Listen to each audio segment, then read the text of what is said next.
High বন্ধুরা, আপনারা সবাই কেমন রয়েছেন? আশা করি আপনারা সকলে ভালো রয়েছেন। I hope you all are doing great. এই যে বন্ধু, আমি এখন রয়েছি পুরুলিয়া জেলার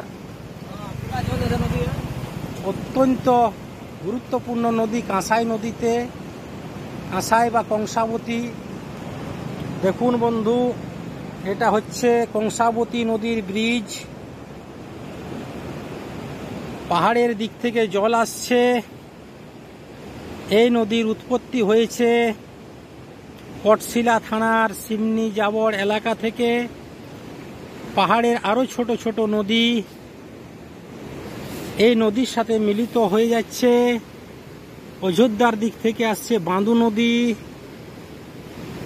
এরকম রূপ ধারণ করে দেখুন আজ কাঁসাই নদী একেবারে কানায় কানায় পূর্ণ। সচরাচর এই নদীতে বেশি জল থাকে না বর্ষাকাল ছাড়া।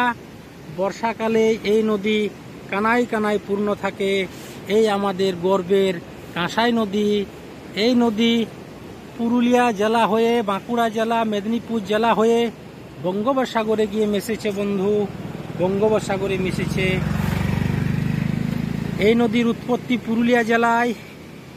তাই বন্ধুগণ দেখাচ্ছি কাঁসাই নদীর অপরূপ সৌন্দর্য। কিন্তু কাঁসাই নদীর ব্রিজ দেখুন ভেঙে আছে, বসে গেছে ব্রিজ। এখানে প্রশাসন থেকে সতর্ক বার্তা দেওয়া হয়েছে যে ভারী গাড়ি পারাপার করবেন না। এই যে কাঁসাই নদী দেখাচ্ছি, এইখান থেকে পুরুলিয়া টাউন 6 কিলোমিটার দূরত্বে। এটা হচ্ছে বেলডি যাওয়ার রাস্তা, পুরুলিয়া থেকে আরসা যাওয়ার রাস্তা পুরাতন। এই যে দেখুন কংসাবতী নদী, ওখানে মাছ ধরা চলছে, দেশি মাছ। ওই যে দাদারা মাছ ধরছেন।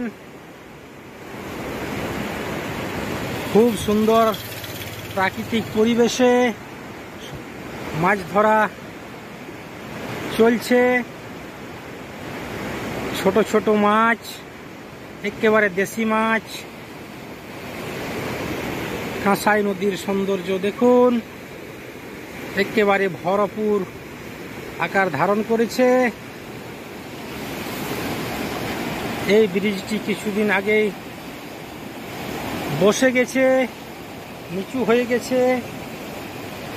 আমার সাথে একজন ছিলেন, উনি তাড়াতাড়ি করে পার হয়ে গেলেন, বলছে না দাঁড়াবো না এই ব্রিজে। আর আমি এই ব্রিজ থেকে আপনাদের দেখাচ্ছি। এই দেখুন কাঁসাই নদী।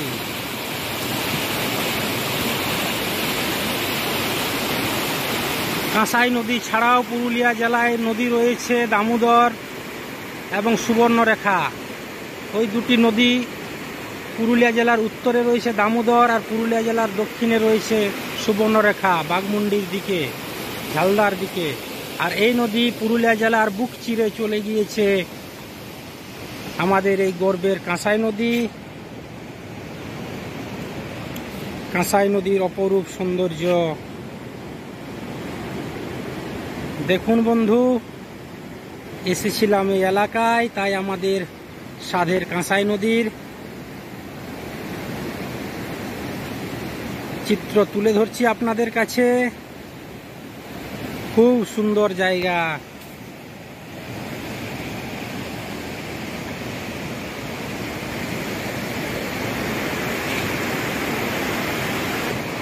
বন্ধু, ভিডিও ভালো লাগলে লাইক, শেয়ার, কমেন্ট করবেন।